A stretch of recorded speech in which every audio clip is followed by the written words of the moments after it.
Hari Om. All of us in our life, we are always looking for freedom, isn't it? We all need freedom in life. What is this freedom? Is this the political freedom or a financial freedom? One way we all need those things. I would say these are the prerequisites for any human being to evolve.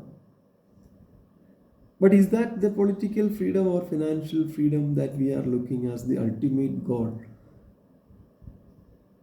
It is the real inner freedom. When I say the inner freedom, freedom from anxiety, freedom from comparisons, freedom from the burden. When I say burden, the kind of pressure that we all have in terms of I must prove myself as superior. See, in one way, we all are looking for freedom in life, uncontested space where we always enjoy the freedom. You all agree with me? That is what we all are looking for. Today, I will bring the analogy of a bird. Let us visualize a white bird that wants to fly. And you all can visualize that, right? This white bird with two wings and tail feather. Both wings are very strong also. The bird is now ready to fly, and the sky is in front of the bird, and the sky is open. Nothing is stopping this bird to fly. So what is really needed for the bird to fly?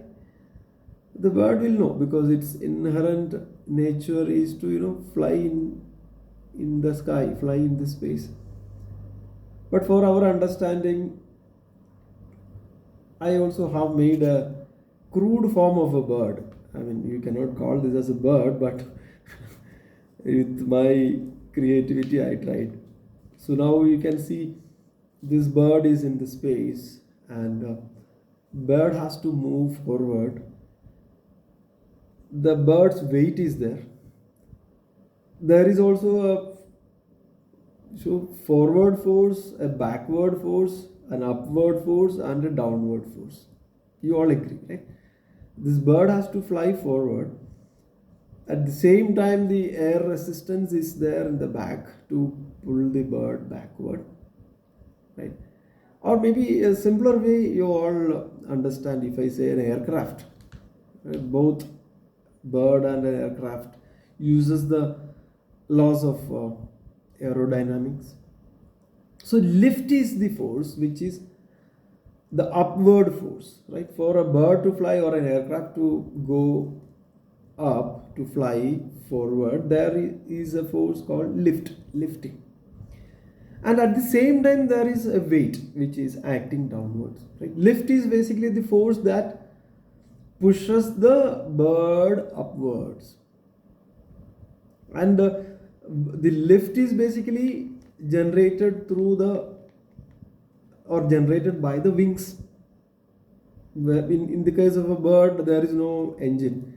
So this bird flaps the wings and create that lift, that upward force. And due to the pressure difference between the wings, the air flows, and this basically we all have studied this Bernoulli principle and Newton's third law. So when the lift is greater than the weight, when the upward force is greater than the downward force, the bird can climb up, the aircraft will climb up. You all agree with me? Right? And weight, as I mentioned, it is the downward force. In the case of an aircraft, the weight of the aircraft, weight of the people, weight of the luggage, weight of the fuel, these all are the downward force. In the case of a bird, the weight of the bird, that is the downward force, plus the force of gravity that is pulling down the bird. And again, it depends upon the mass of the bird or an engine or an aircraft. And see, this is the upward force, downward force, the forward force, which is called as the thrust. The force that moves the engine, moves the bird forward, moves the aircraft forward.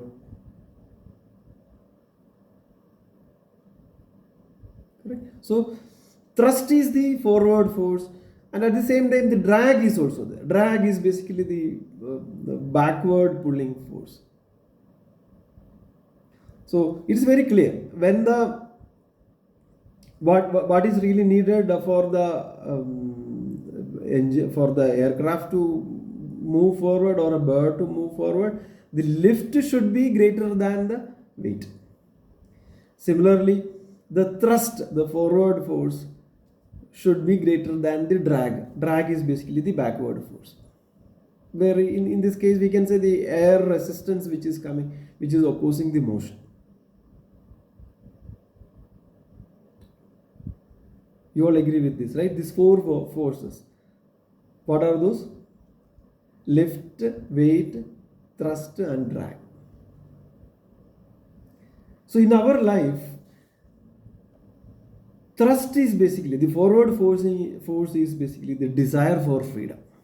Desire for freedom in life. Desire for liberation in life. We can call it as mumukshutvam. The deepest longing in all of us to reach the state of perfection. Desire for self-realization in another way. So when the thrust is there, thrust is towards achieving perfection. The drag is there. Drag is basically the backward pulling force. In this case, when we say air resistance, now with respect to human being, we can say the ego or the wrong identifications are pulling us back. Or we can say the activities that we do in our life based on the prakriti or the gunas of prakriti. So here drag is basically what? Drag is the egocentric aspects, the wrong identifications that one creates in life. Drag is the backward pulling, and thrust is basically the desire for liberation, desire for freedom, desire for perfection.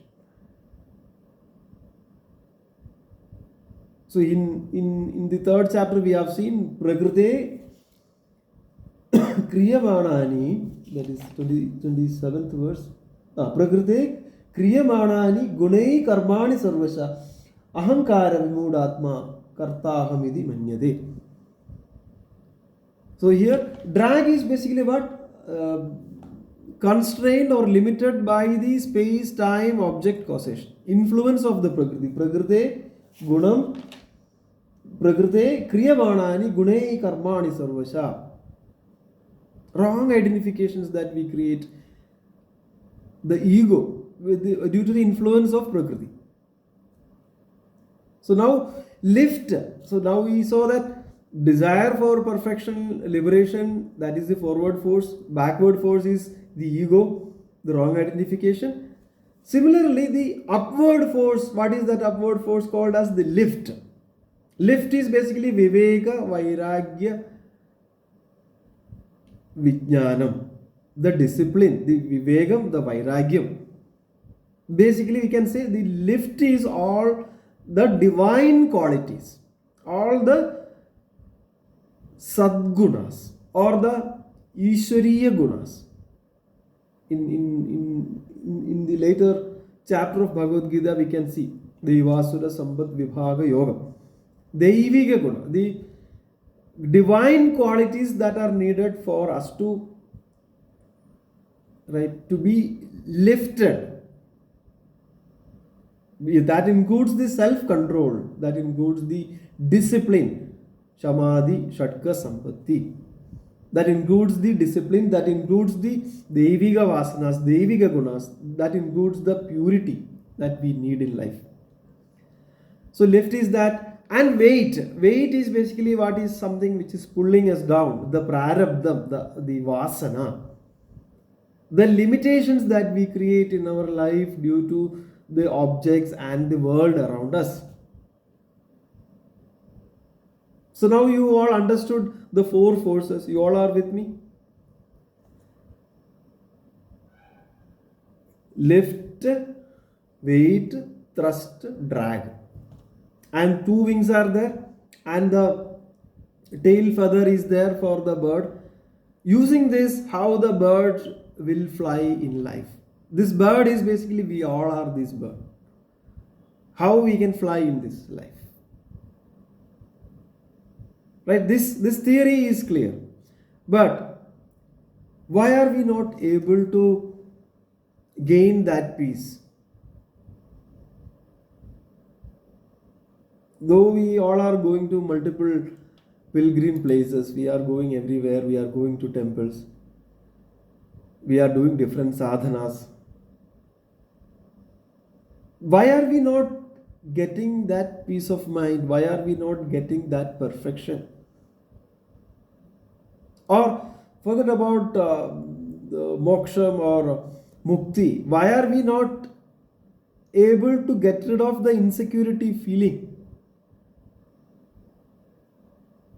Why are we not able to fly properly in our life?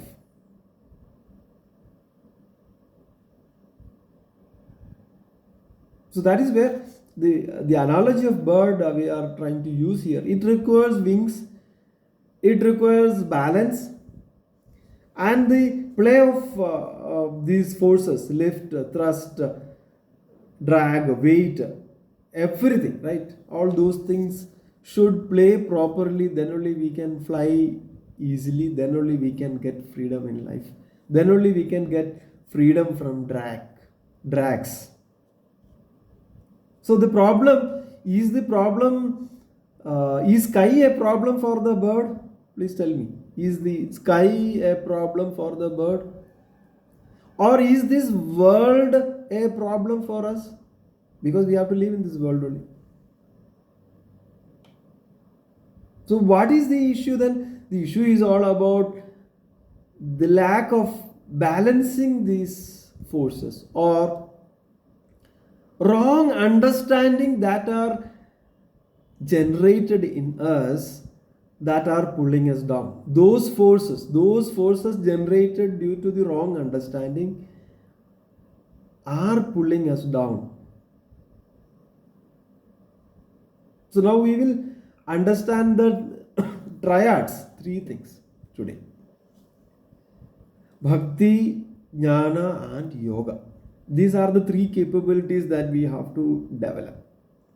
That is, these three forces, these three special capabilities we all need to achieve that freedom, to achieve that balance, to achieve that liberation, to go above the limitations that we all face in life. We need to have this. So now let me use the analogy from a Vedantic perspective. The lift is basically this one. The lift is basically the forward force.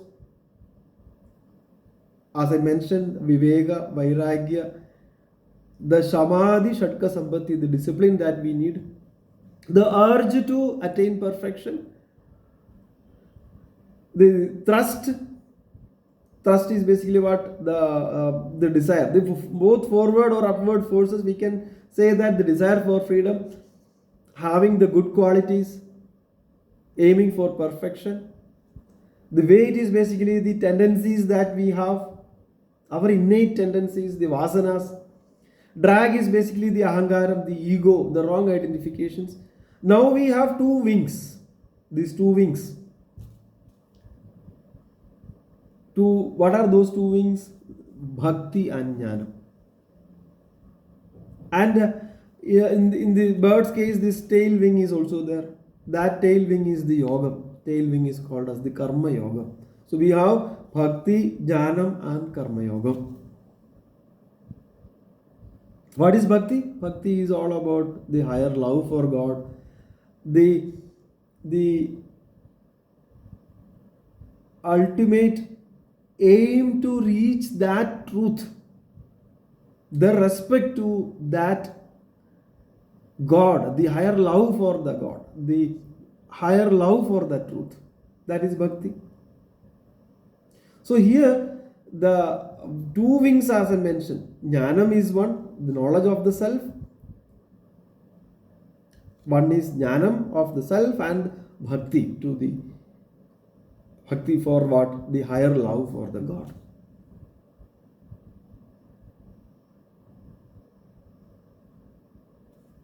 So these two wings are there, these two tools are there with us. So what is really needed now? In order to fly properly, the aim, the ambition to reach that perfection, for that we need the bhakti and jnanam. Shraddha is really needed. Shraddhavan labhade jnanam, because only through shraddha the jnanam will come. Shraddhavan labhade jnanam tatpara samyadendriya. What is really needed? Samyadendriya, the control of the senses, control of the mind. The one who has got the faith. And what is really needed? Bhakti and jnanam coming through the yogam. Yogam is basically what? The right balance. Right balance and the right directions one should have in life. In the second chapter, Bhagavan mentions about 28th verse, I think, yogastu. Sorry, in the here only, in the yogastu kuru karmani sangam tyaktva dhananjaya siddhya siddhyo samo bhutva samatvam yoga uchyade. In the second chapter you can see samatvam yoga uchyade.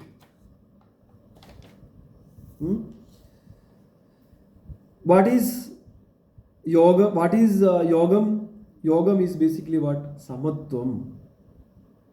The mental composure in life is yogam. And whose responsibility is to get that equanimity in life? Bhagavan says in 6th chapter, in the Dhyana Yogam, we can see that Uddhared Atmanatmanam, 6th verse, 5th verse. Uddhared Atmanatmanam na Atmanam avasaded. Atmaiva hyatmano bandhu atmaiva riguratmanaha. So, whose responsibility is to lift?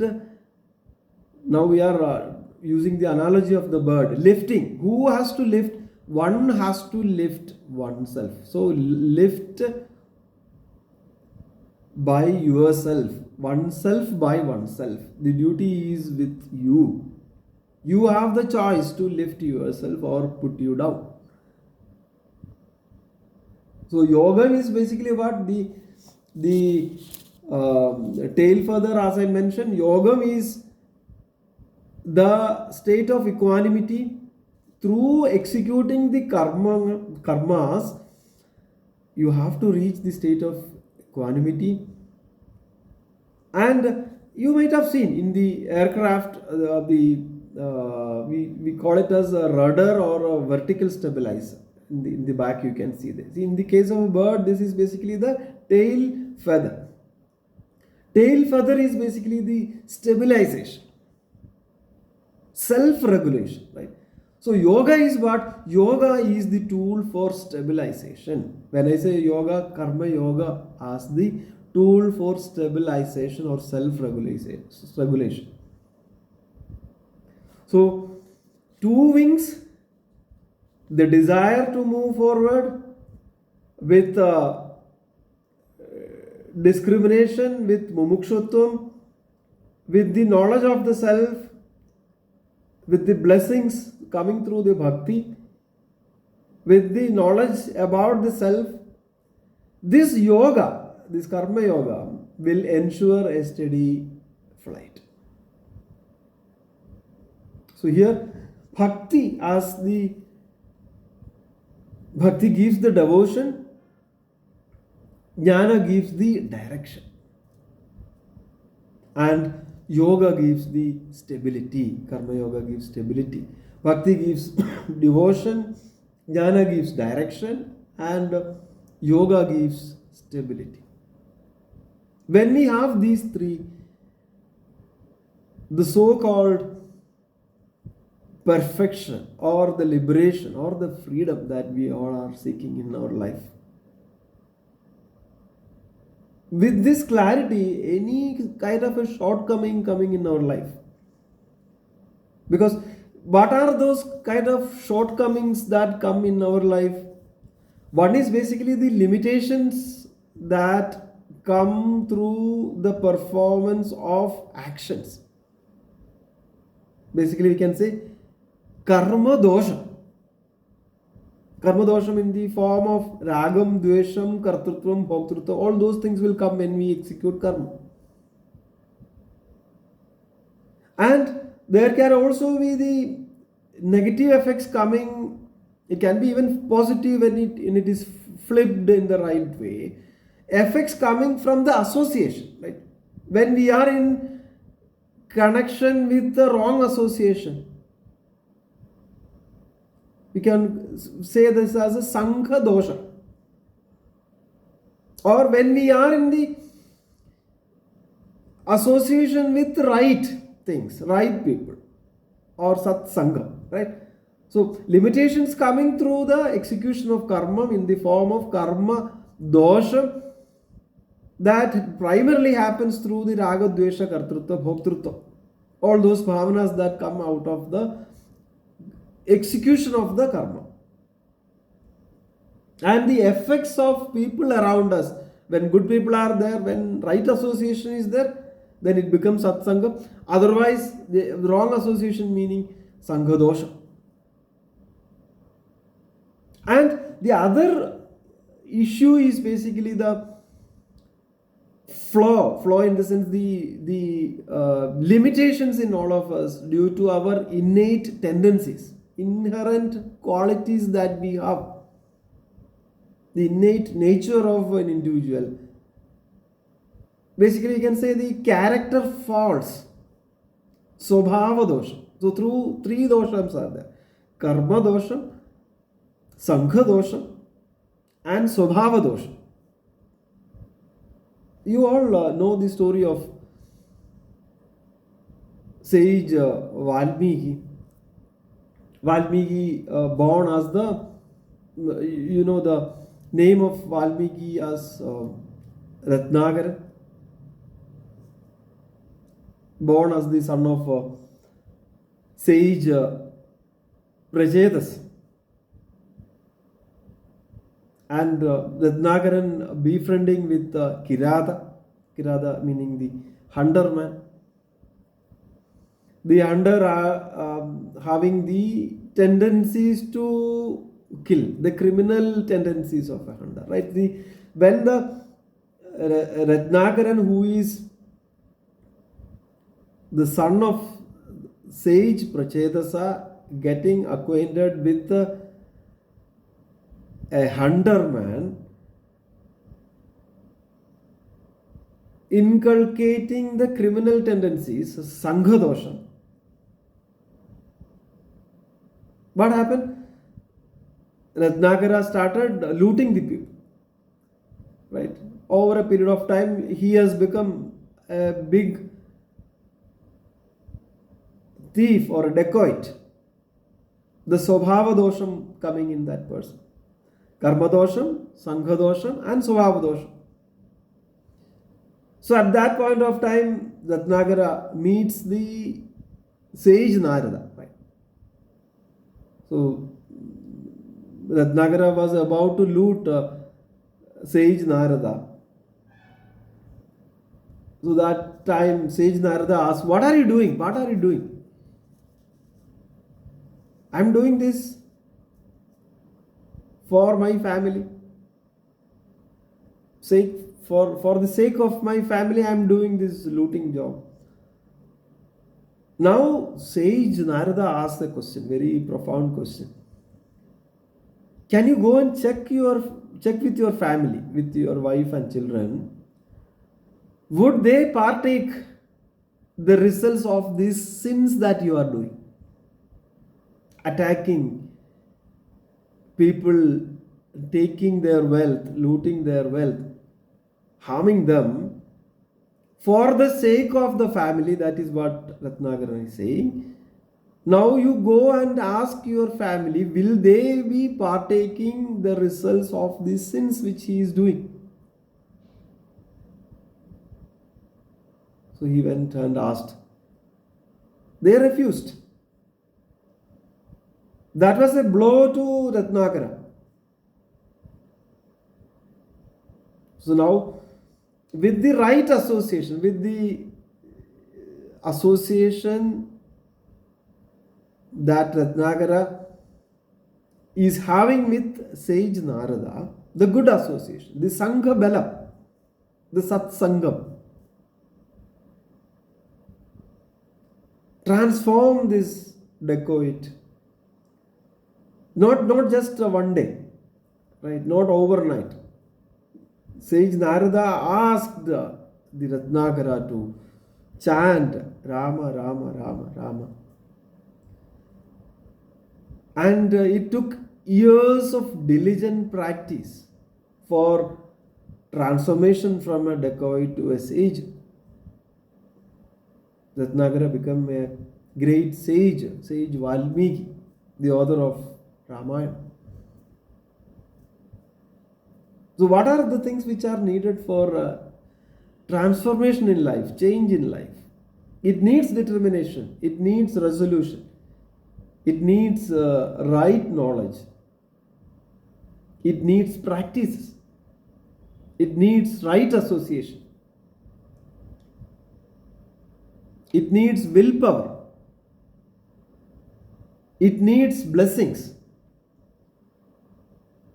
to convert the negative qualities to positive. Then only we can fly. Otherwise, it is difficult to fly. Because lift and thrust both should be dominating in front of drag and weight. Basically, the forward and upward forces should become favorable for anybody to become successful in life. So here, in the context of this talk, drag and weight basically are the misidentification or misunderstandings that we have. We don't really need any new wings. Like in the case of a bird, strong wings are there, but those wings should be used properly, should know the chemistry of flying. And we all should know the chemistry of life. We need the right understanding.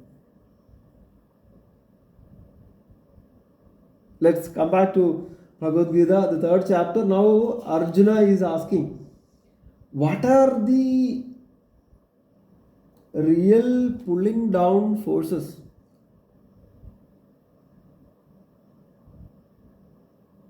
Why individuals are not able to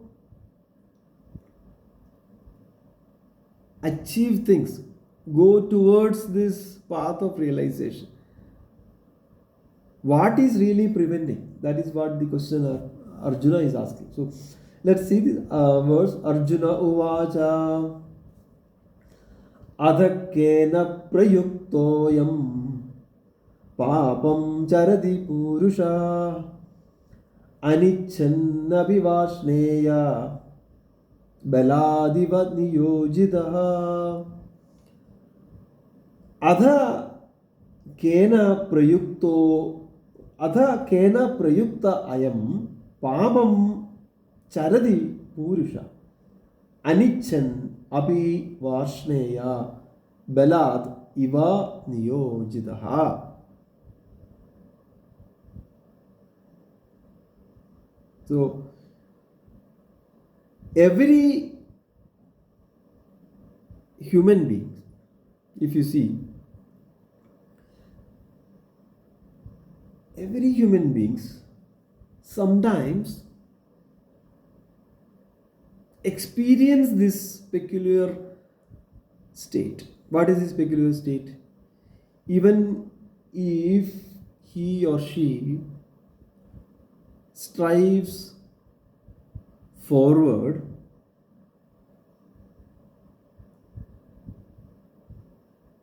there seems to be something that drags into the temptation.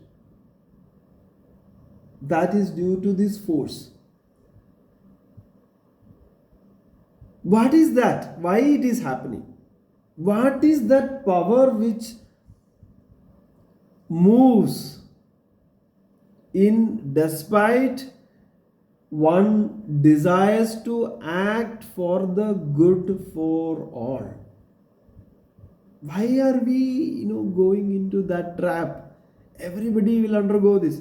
Why this kind of an experience happens in every individual?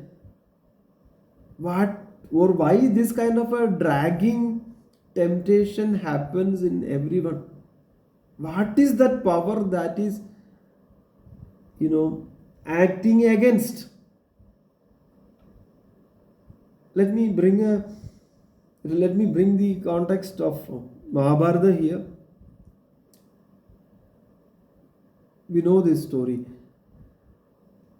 Duryodhana was asked once, why do you do all these papa karmas? You know that whatever you are doing are papa, are sins. And you come from a very good family, you come from a royal family, you have been brought up very well, very magnificently you have been brought up. You are a prince. What is that which is impelling you to do such bad things, such papa karma? Here Duryodhana says that I am very much clear about what is right and what is wrong. What is right meaning what is real dharmam and what is adharmam. I know very well. And my problem is not that I have got a doubt or any sort of an innocence or a confusion with respect to what is wrong or right. I know very clearly. I know what is dharma, but I don't want to pursue it. And at the same time, I know what is adharmam and what I am doing is also adharmam. I know very well. There is no doubt on this. But I know that what is dharmam, but I don't want to do that. And I know what is adharmam, but I cannot refrain from it. I cannot refrain from doing that. See, Duryodhana in one way implied meaning of Duryodhana, we can say that it's materialistic desires, because that is where we can see all these issues started out of materialistic desires and the egoistic nature. That is where Duryodhana says, I am impelled by the one who is sitting in my heart. In that way I do. I know I am doing wrong, but I want to do that. And that is done by, or that is impelled by the one who is sitting inside my heart. Duryodhana says that Janami dharmam Najame pravritti janami adharmam. Najame nivritti kenavi devena hridisthidena yada niyuktosmi tada karomi. Janami dharmam najame pravritti, janami adharmam najame nivritti.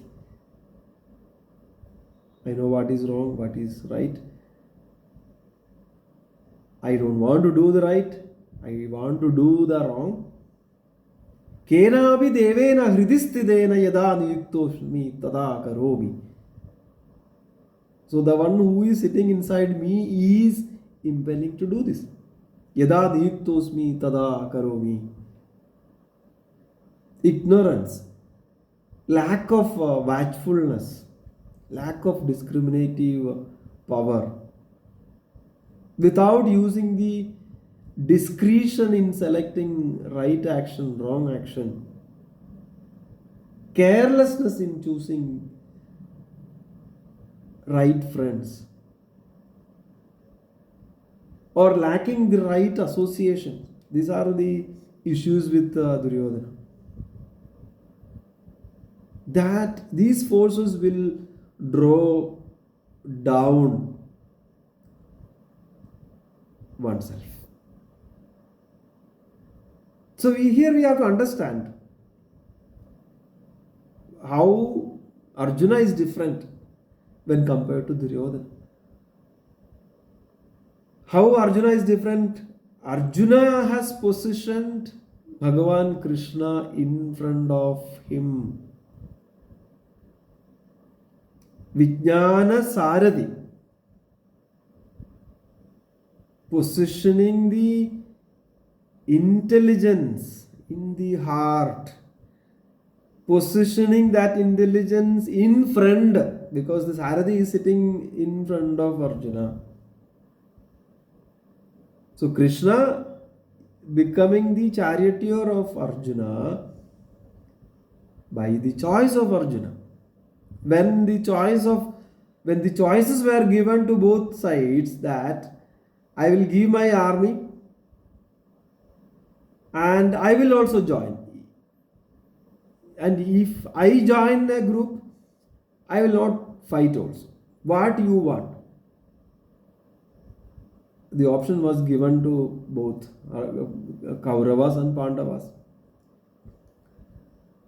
Duryodhana chose the Saradi of Krishna, and Duryodhana deliberately did not want Krishna, because a non-fighting charioteer, not the Shreyas that Duryodhana was looking at. Duryodhana was looking only at the praise, the power, the wealth, the size of the army. Whereas Arjuna used the path of Shreyas, the path of freedom, the path of Shanti, the path of upliftment. Arjuna positioned Krishna in front of him as the Vijnana Saradi. So now Bhagavan Krishna is answering the question of Arjuna. Sri Bhagavan Uvaja, verse number 37, Karma Yoga. Sri Bhagavan Uvaja, Kama Esha, Krodha Esha, Rajo Guna Samudbhava, Mahasano Mahapapma, Vidhyena Miha Vairinam. Kama Esha, Krodha Esha, Rajo Guna Samudbhava, Mahasano Mahapapma, Vidhyena Miha Vairinam. Kama Esha, Kama meaning desire. Esha, this. Krodha meaning anger. Esha is this. Rajo Guna Samudbhava, born of the Guna, basically the Rajo Guna. Mahasano Mahapapma, right? A glutton, that is Mahapapma, a great sinner. Vidhyenam iham iha vairinam. You know this They are the two enemies. Who are these two enemies? This desire. Esha kama, esha krodha. This desire, this anger. Born of what? Born of the guna. Born of the guna, rajoguna.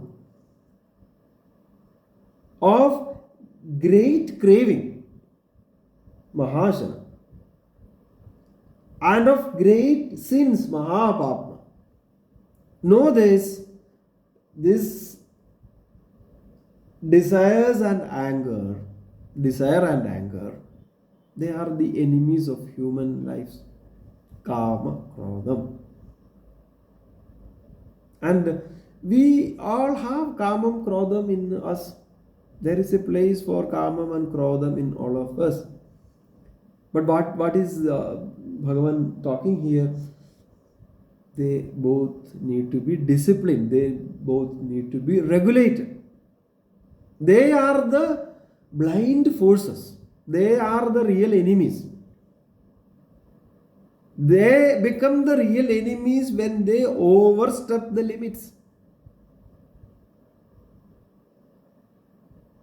So here we need to understand the Ashtaragam or Shadrivu. You all know this. Kamam, Krodham, Lobham, Moham, Madam, Malsaryam, Asuya, Damp. These are the 8 Ragam, Ashtaragam.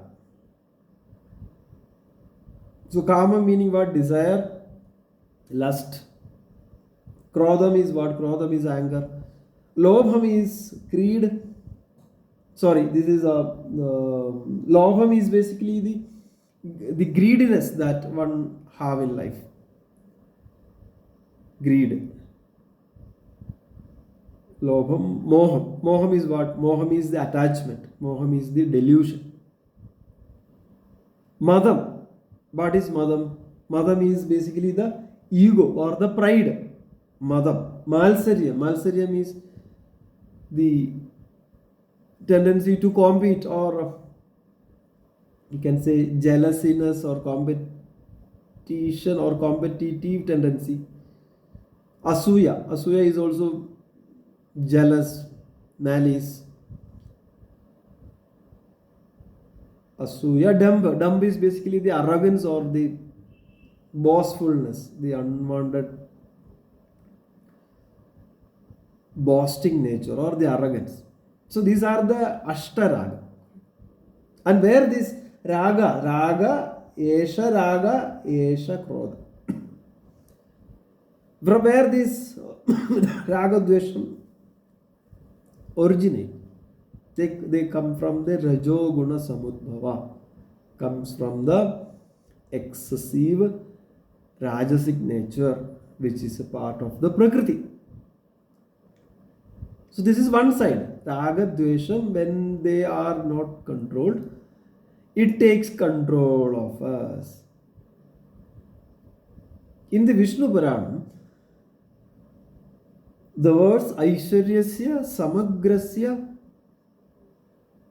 Dharmasya, Yashasasriya, Vairagyasya, Mokshasya, Shannam, Bhaga Itirana. There are 6 virtues that Vishnu Puranam says. And the definition is these 6 virtues constitute these 6 virtues are the virtues that will make a person a Bhagavan, Ishvara.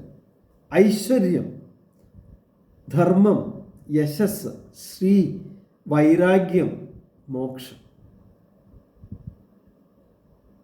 Bhagam yasyasti sa Bhagavan. The one who has got these 6 characteristics. What are those? Aishwaryam, Dharmam, Yashas, Sri, Vairagyam and Moksha. So other side is Ashtaragam or Shadrivu. This side is basically the all divine qualities. These 6 wise virtues will make a Bhagavan. And it is not something like these virtues once in a while. All these 6 virtues coexist every time at same level.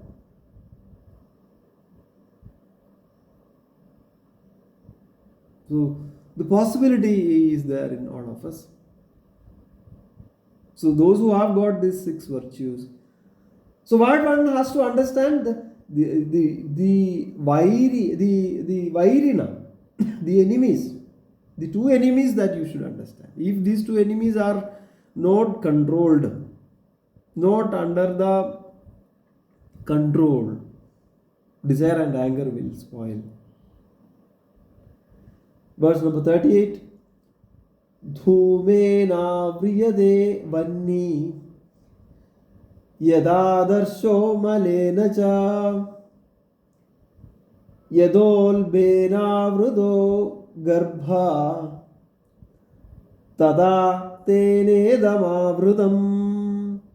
Dhumena avriyade vanni yada adarsha malena cha yada ulbena avruda garbha tada tena idam avrutam. So they're basically using the analogy.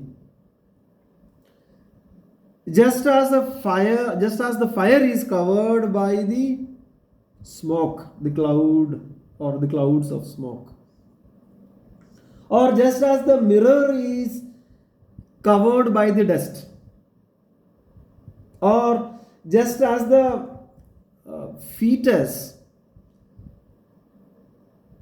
which is covered by the womb, so too the knowledge is covered by the binding desire.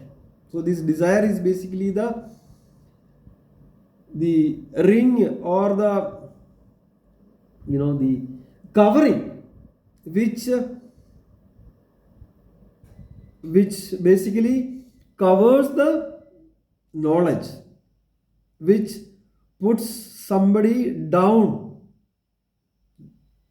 from the right understanding. So this is basically the sheath. We cannot say it's a protective sheath, it is a sheath. Just like the fire is covered by the smoke, just like the mirror is covered by the dust, and just like the fetus which is covered by the womb of the mother, so too the knowledge of this, the self knowledge, is covered by the binding desire. So here one's proper understanding is really clouded or covered by the cravings of desire and anger. Basically this is an extension of the last sloka. So one's proper understanding is clouded or covered by the 2 enemies called as the desire and anger, the cravings of desire and anger. Right. So we know that in the case of fire, do you really need anything to say that fire exists? Fire is basically self-revealing, correct? Prakashatmaka, that is the nature of fire. It is effulgent. It doesn't need another light to understand that the fire is existing. Do you really need? No. But what happens is basically this smoke the smoke is basically coming from where? Smoke is coming from the fire only. The smoke coming from the same fire can cover the fire itself. So one's own discrimination, the vivekam, the knowledge of what to be done, like in Duryodhana's case, Duryodhana knew that what is right, what is wrong. The vivekam is basically covered. Vivekam is covered by what? Vivekam is covered by the materialistic desire, is covered by the kama. What is the vivekam here? Dharma, adharma, vivekam. What is to be done, what is not to be done. Dharma, adharma, vivekam. Nitya, anitya, vastu vivekam. The ability to discriminate what is real, what is not real. What is real, what is unreal? These two Vivekas are needed. What are these? Dharma, Adharma Vivekam and the Atma, Anatma Vivekam. These both are really needed. These two Viveka will contribute to the knowledge.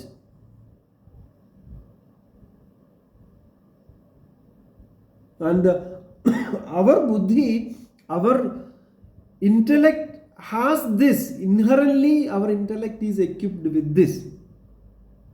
But what happens? The smoke, the so-called kamam, comes and take over completely. That will cover this wisdom. Similarly, the example of mirror. Mirror is covered by a coat of dust. Fetus is covered by the womb. The mirror is not seen. The fetus is also not seen because they are both are covered. We may be able to see the mirror, but it is not clear. Similarly,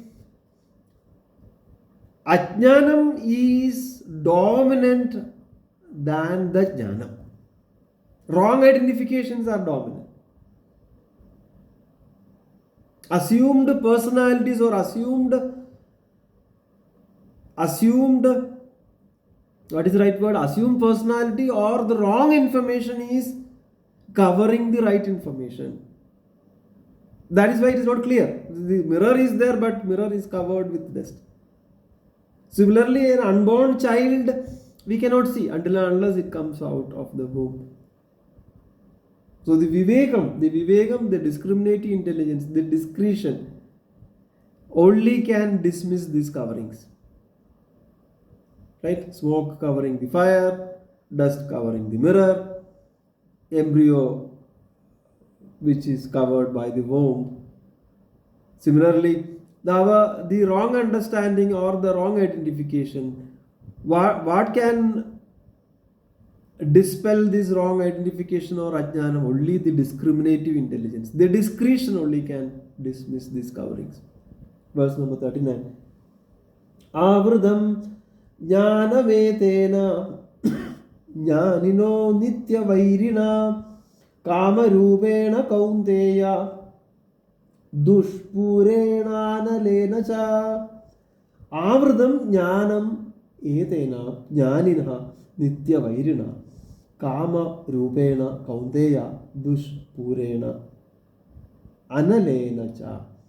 Avridam meaning covered, jnanam meaning knowledge, etena by this, jnanina the wise, nitya meaning constant, vairina meaning enemy, kama rupena kaunteya whose form is desire, kaunteya Arjuna, dushpurena insatiable, analena meaning fire.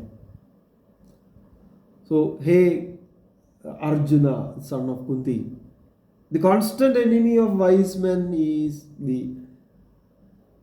what is that?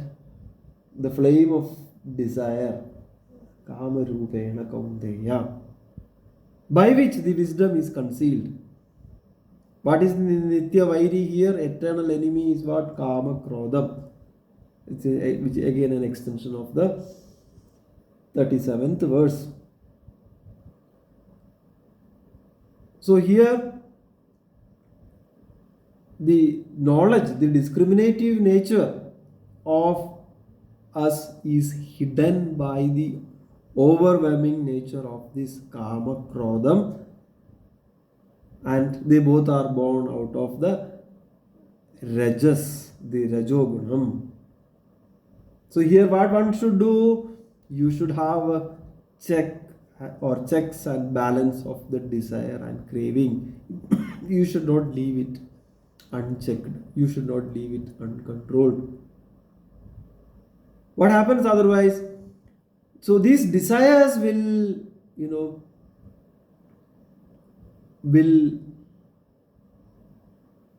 stop or will slow down the lift, the four forces I am saying again, the lift and the thrust. lift will be gradually, what happens is basically this desires, the kama krodham will reduce the lift and creates the drag, the backward pulling force. So now this will also logically tells us that when we are looking at the external achievements, these external achievements cannot satisfy us beyond certain limit. And the comparison also we cannot, that is a never ending thing. Comparison is never ending. Cravings also, multiple things, multiple cravings will come. See, like a firewood, for maintaining the fire, you need to keep on adding the firewood. So similarly, the cravings, the comparisons, the achievements that we are looking from outside, this is a never ending thing. So these three verses are saying the desires will slow down the thrust. Anger will destabilize the balance. Our vasanas, our traits, our tendencies will add the weight, it will pull down. Ignorance of our true self creates this drag, it will pull us back. But please understand, this bird is healthy with two wings. This knowledge is already there, it can fly, it is never destroyed. What is the issue? The issue is basically remove the covering. The fire is already shining and you don't need anything else to say that there is a fire. You have to remove the smoke. And please understand that we cannot run away from this world, and this bird has to fly in the sky only. And any new sky is really needed. There is no need of a new sky. The same sky can be used. The same world can be used. The world that we are now. We cannot run away. We don't need to run away. Knowledge is already there. Knowledge is never, or knowledge is not something that we have to create again. Knowledge is already there. So now, bird has this sky. We also have this knowledge. We also have these tools. We also have these capabilities to use. What one has to do, we have to make this freedom in life. We have to work on the inner turbulence which is created or which is creating these negative forces, the drag or weight. Problem is not that we are lacking knowledge. The problem is basically our wrong identifications and wrong understandings are hijacking this growth. So that is where Bhagavan says this profound examples here. Kama and Krodham coming out of the Rajas is basically the Nitya Vairi, and we have to come up with a way to understand this, and Jnanam is the only way, and you use these two wings, Bhakti, Jnanam, and stabilization happens through the Karma Yoga. Aim for that perfection that we all are seeking inwardly. Understand these pulling back and dragging forces. Use these tools and ensure that you fly in life. Om Purnamada Purnamidam Purnat Purnamadachyate Purnasya Purnamaya Purnameva Vishishyate. Om Shanti Shanti.